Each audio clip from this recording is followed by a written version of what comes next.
आदरणीय मेरे प्रिय दोस्तों और भक्तों, भगवान शंकर के गृहपति अवतार की क्या कथा है। दोस्तों, यह कथा मैं आपके समक्ष सूक्ष्म में रख रहा हूँ।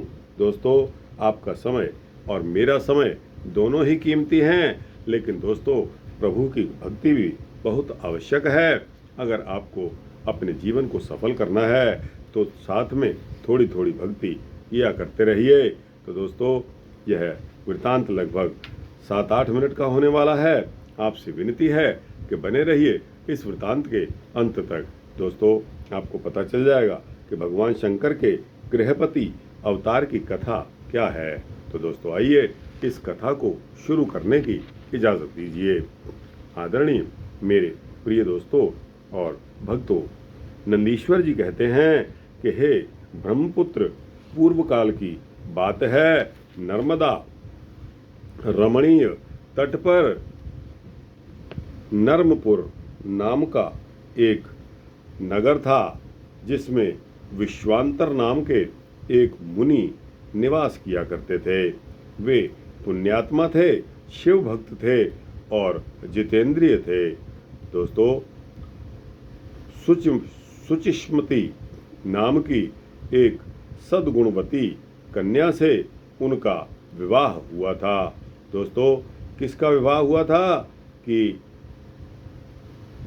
नर्मपुर नामक एक नगर था, जिसमें विश्वानर नाम के एक मुनि निवास करते थे।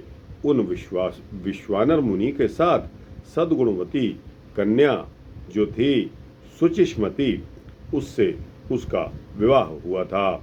एक दिन की बात है, सुचिस्मति ने अपने पति से शिव के समान पुत्र की प्राप्ति की इच्छा व्यक्त की। इसके लिए मुनि विश्वानर ने वाराणसी जाकर घोर तप किया। उनकी तपस्या से प्रसन्न होकर स्वयं भगवान शंकर सुचिस्मति के गर्भ में पुत्र रूप में प्रकट हुए।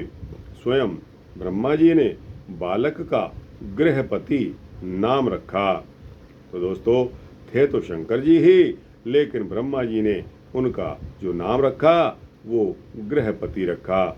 उस बालक की अवस्था का 9वां वर्ष आने पर गृहपति को देखने के लिए वहां नारद जी पधारे। नारद जी ने बालक की हस्तरेखा को देखकर बालक की बहुत प्रशंसा की, परंतु साथ ही कहा कि मुझे इस बात की शंका है कि इसके 12वें वर्ष में इस पर बिजली या अग्नि के द्वारा विघ्न आ जाएगा। यह कहकर नारद जी वहां से चले गए। नारद जी की बात को सुनकर माता पिता अत्यंत शोक संतप्त होकर रुदन करने लगे। उनको रोते हुए देखकर गृहपति ने उन्हें आश्वस्त किया और कहा कि मैं मृत्युंजय की भली भांति आराधना करके महाकाल को भी जीत लूँगा। आप लोग पूर्ण रूप से निश्चिंत रहें। माता पिता के चरणों में प्रणाम करके गृहपति काशीपुरी जा पहुँचे। वहाँ पहले मणिकर्णिका में स्नान करके भगवान विश्वनाथ का दर्शन किया। इसके अनंतर उन्होंने वहाँ शुभ दिन में शिवलिंग की स्थापना की और फिर वे कठोर तप में लग गए। कुछ समय के पश्चात भगवान सदाशिव वहाँ प्रकट हुए और उन्होंने गृहपति को वर प्रदान करते हुए कहा कि तुम अग्नि का पद ग्रहण करने वाले हो जाओ। तुम सभी देवताओं के वरदाता बनोगे। तुम समस्त प्राणियों के अंदर जठर अग्नि रूप से विचरण करोगे। तुम्हारे द्वारा स्थापित यह शिवलिंग तुम्हारे नाम पर अग्नीश्वर नाम से विख्यात होगा। जो लोग इस अग्नीश्वर लिंग के भक्त होंगे, उन्हें बिजली और अग्नि का भय नहीं रह जाएगा। उनकी कभी अकाल मृत्यु भी नहीं होगी। नंदीश्वर जी कहते हैं कि हे मुने, इतना कहकर शिवजी ने गृहपति के माता पिता के सामने उस अग्नि का दिक्पति पद पर अभिषेक कर दिया और स्वयं उसी लिंग में समा गए।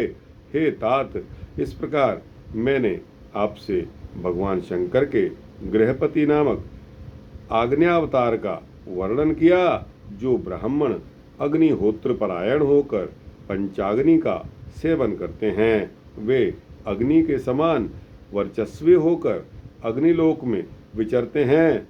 जो शीतकाल में शीत निवारण के निमित्त लकड़ियां दान करता है तथा जो श्रद्धापूर्वक शीतकाल में शीत निवारण के निमित्त लकड़ियां दान करता है तथा जो श्रद्धापूर्वक किसी अनाथ का अग्नि संस्कार करा देता है, वह अग्निलोक में प्रशंसित होता है। द्वे जातियों के लिए यह अग्नि परम कल्याणकारक है। तो दोस्तों, ऐसा मत समझो कि अगर कोई व्यक्ति जिसकी मौत हो जाती है उसका संस्कार करने वाला कोई नहीं है, तो दोस्तों उसका संस्कार करने वाले को जो फल मिलता है वह आपने सुन लिया है। यह वृत्तांत यहाँ समाप्त होता है। दोस्तों, अच्छा लगा हो तो इसको लाइक और शेयर करते हुए अपने दोस्तों, भक्तों, मित्रों, जिज्ञासुओं तक पहुँचाना। दोस्तों, भगवान शंकर के गृहपति अवतार की यह कथा आपको अच्छी लगी हो तो इस पर कमेंट्स भी देना और अपने चैनल को सब्सक्राइब कर देंगे तो इस तरह के सूक्ष्म भक्ति वृत्तांत आपको सबसे पहले मिलते चले जाएंगे। दोस्तों, जय शंकर की, जय शिवजी महाराज, जय पार्वती जी की।